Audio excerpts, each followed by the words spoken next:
So I'm Brandon. I'm here with Corey with CD Constrictors, and he's going to tell us a little bit about one of his favorite projects. Hey, thanks, Brandon.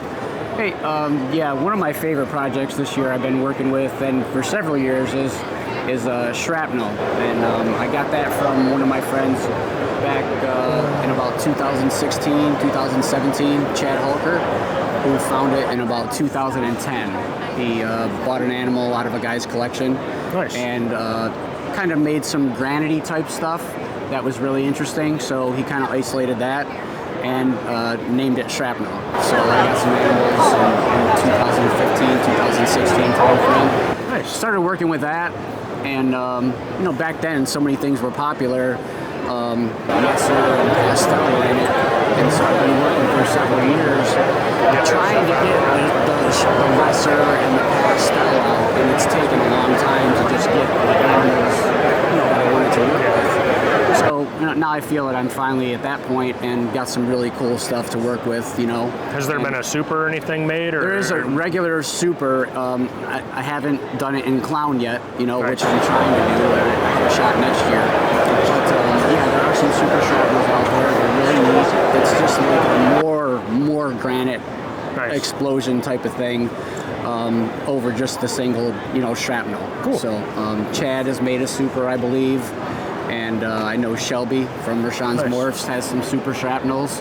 Look really cool. He sent me some pictures of those. Nice looking animals. Cool. So I know he's the one working with it, and Chad's working with it. I sold a few animals last year to a few people.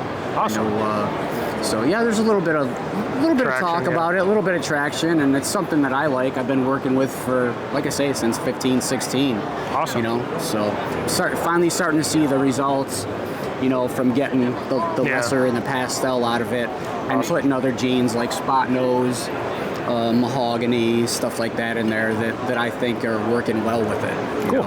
Yeah. Well, thanks for telling us about it, man. Yeah. Hey, I appreciate your time. Yeah. I'm here with Brock from Wagner Reptiles, and just want you to tell us a little bit about some of the projects you're working with and the things you're doing. You bet. First of all, thanks for being here, Brandon.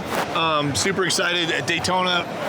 My year's going really late right now, guys, but a lot of the projects I'm very excited about for this year, my Stranger Clown projects, the Monsoon projects I'm super excited about, and then also my Sunset projects. I think I was just telling Brandon, I got like Sunset Puzzle to Sunset Puzzle double heads, and the eggs are getting laid next week. It's going to be so nice. If I can hit it. So good. If I can hit it, I'm going to be super excited about it, but it's double head to double head, so we all know the odds. They're not stacked in my favor. I'm really bummed because the eggs won't hatch until after Tinley Park, and I have a lot of people, a lot of customers, friends, all that come to me and see me in Tinley Park, and I'd really like, if I did hit it, to be able to show it off there. So I'm bummed about that. But we're super excited about producing Sunset Clowns this year, Sunset Banana Clowns. We're looking at those combos. Nice. We're also don't really want to let the cat out of the bag too much, but we might have eggs cooking for Sunset Clown Pie, and so if we can get lucky and hit that, that's going to be huge this year. I think the Hypo Sunset Clowns and Hypo Sunset Pies are going to be wild. They're going to be, those are going to be so nice. Those will be, I think the Hypo Sunset Clown is going to be off the charts. You know, the Sunset DG, a lot of people, you know, it's turning out real nice as it ages. It's looking really good. As a baby, not good. But yeah, as it's aging, it's starting to look a lot better. And so that's another thing that we started to integrate. We have Sunset DG clown pies already, like not eggs, but excuse me, we have those heads, they're quad heads. Wow. And so yeah, so that's something we want to do in the future as well, and we're really trying to work the Hypo into our Sunset Clowns. So that's another thing, because like we talked, I think the Sunset Hypo Clown is going to be amazing. That's going to be super pretty. It's going to be a super pretty snake. It'll hold this color as it gets older in adulthood, where, you know, sometimes sunsets, you know, people say they kind of brown out or they get duller. But what doesn't? Every ball python does. Yeah. And I think it's really going to help us as we get adults, because we want to have amazing adults as we have amazing babies. So, awesome. Well, thanks for taking time with us, man. Appreciate it. You bet. One of the things that we just started working with was our Trojan project, and so we had our first clutch, and we produced a Trojan fire clown right here. I'm super excited to be working with this project. It has a super form.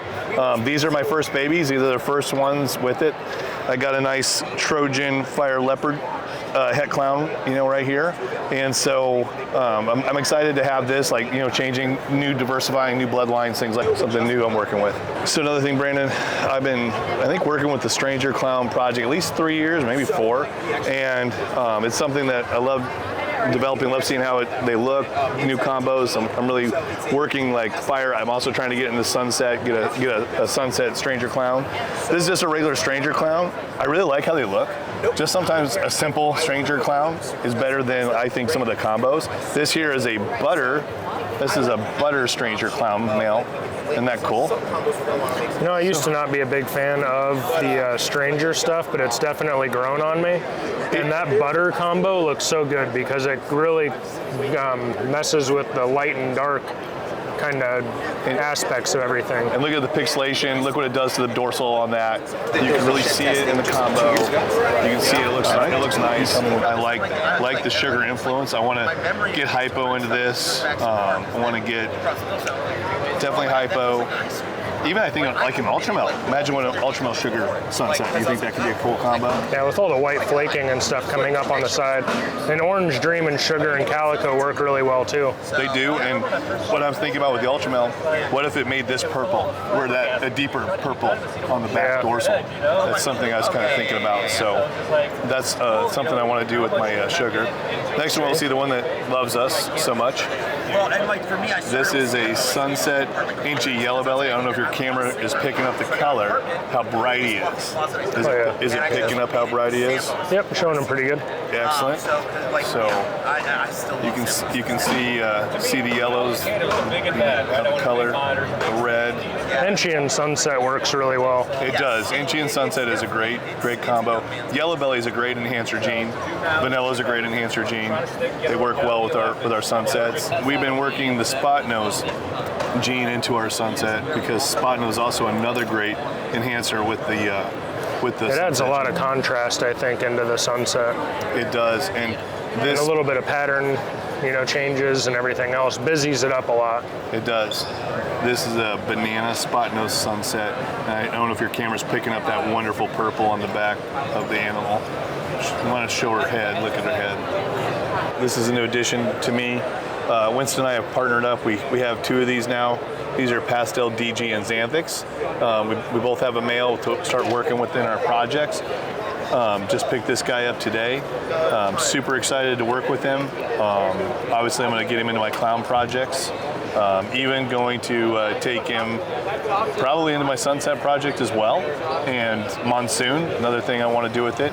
We're already working, forgot to tell you this, we're already working the Monsoon and Xanthic route as we speak, but if I could take DG to it, take it to the next level, so I'm very excited to have this guy. His colors are amazing. Oh yeah, he's phenomenal looking.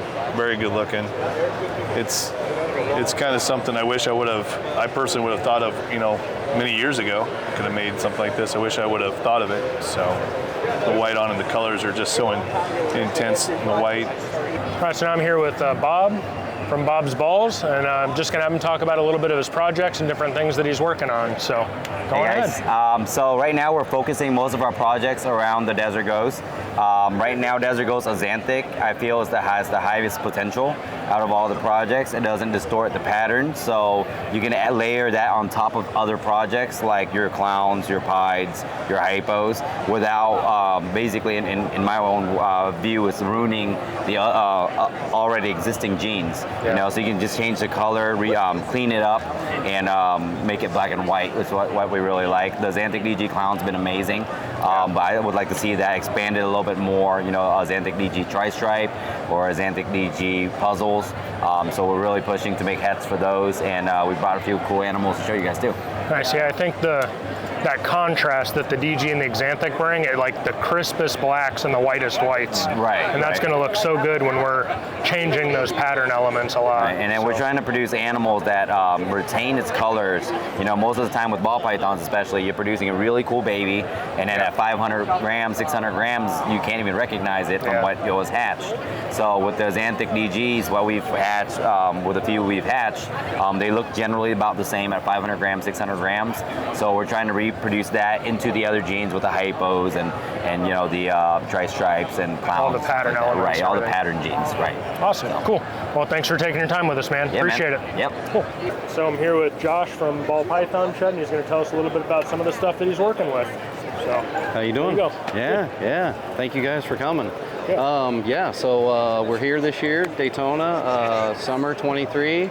and I brought some really cool stuff. Brought some real nice clowns this time. I've got a lot of puzzle stuff, hypo puzzle stuff. So I do have a few cool animals to look at. Awesome. The hypo puzzles, and same thing with that. What was it, the cinnamon red stripe clown? Yeah, I've got basically it's like the cinnamon Pompeii version with orange dream.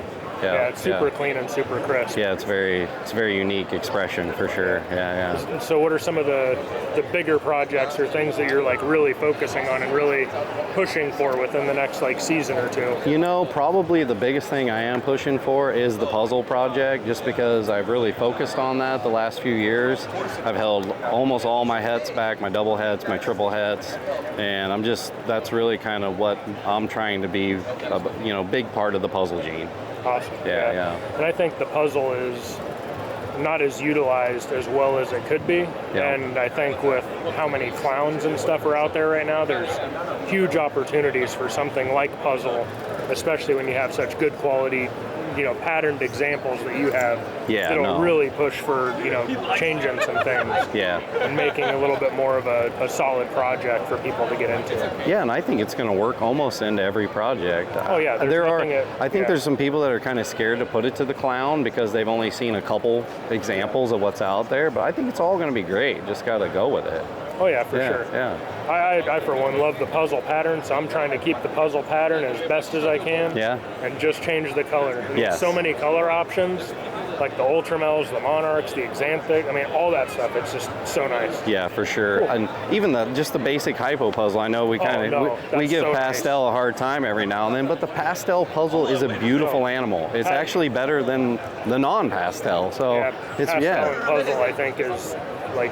I mean, it's not that it's necessary, but it does so much. It's pastel and so many other genes works great. Yes. And the only one that it takes a bit of a hit on is with the clown stuff and genetic stripe stuff, I think. Yeah, no, but everything I think you're else, right. the contrast, the color, the yellows, the blacks, they look so much better by adding pastel. And with DG, I mean, I have the DG puzzle male at my place with the orange stream and chocolate, and it's just the best looking animal I have in the place. Awesome. Yeah, cool. yeah. Well, thanks for taking your time with us, man. Yeah, thank you. Appreciate it. Thank you, Brandon. Cool. Yeah, buddy. Awesome. So I mean, I may be a little bit all over the place when I'm covering stuff because it's been 8 years of work on this, and it's hard for me to remember everything. But so what you have here is a mimic, and this is a mimic yellow belly. I don't have any single gene mutations in here except adults. So why the mimic? First of all, is because it just ends up looking like so many things in the process of going from this to this. So initially, the first time we did a pairing on this, we had a female that was the product of a GHI male and a normal female, and one of these popped out.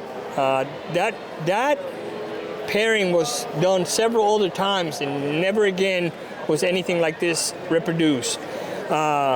But what we didn't notice initially, we thought it was a rainbow, but as it started aging, it started changing colors. And having visual rainbows in the collection, we kind of quickly figured out that maybe there was something else to it.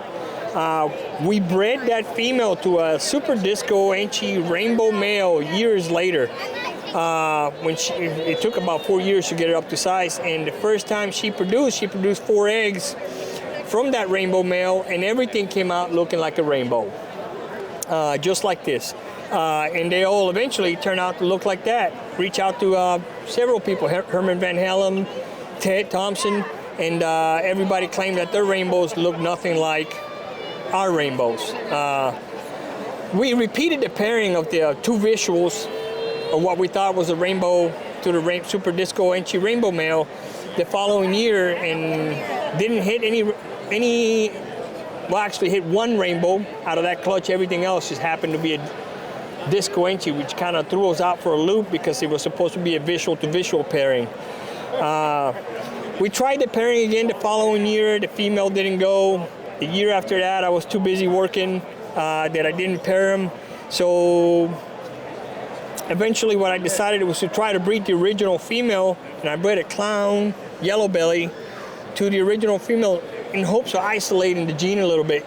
And to our surprise, out of 6 eggs, 4 babies came out looking like that. So that was the first indicator that was a dominant mutation. The babies will start changing colors almost immediately, and it's shed after shed after shed. It begins at the nose, turning a little bit brown like that, and this will start turning a little bit more and more purple, and eventually the babies will start changing colors, and the end product is this. It takes probably about every bit of 600 grams, 700 grams before the animals start looking like that.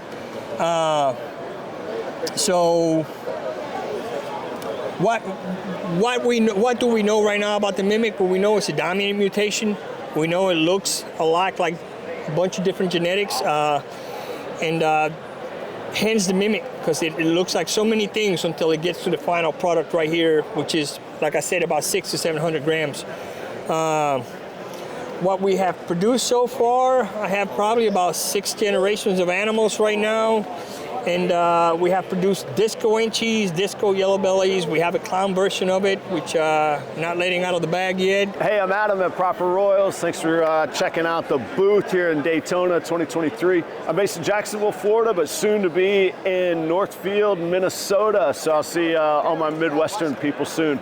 I work with a whole bunch of different recessives and a lot of different projects that I'm excited about, but let's just talk about Super Gravel today. So here's a base Super Gravel, a nice example, I think, nice vivid blacks and the vivid yellows, and then kind of trickling down on the sides. You throw pastel into the mix. I know everybody, nobody wants to hear pastel. Look at that thing. And then this is Super Gravel with Enchi. And my long-term goal is to work these into clown, ultramel, axanthic, maybe even some candy and albino kind of projects as well. So Super Gravel, what do you guys want to see these things go into? Hey, my name is Christian. I'm with Rodarte Reptiles, based out of Flagler Beach, Florida. I came to show off the rainbow gene. This snake is a pastel super inchy ghost rainbow. You're seeing it for the first time made, so I call it the Toxic Avenger, and I named it. And that's the name we're sticking with, and that's the name that it'll be stapled as. And remember the name, Rodarte Reptiles. Be on the lookout for rainbow ball pythons, monsoon ball pythons, sunset ball pythons, clown ball pythons, all of them.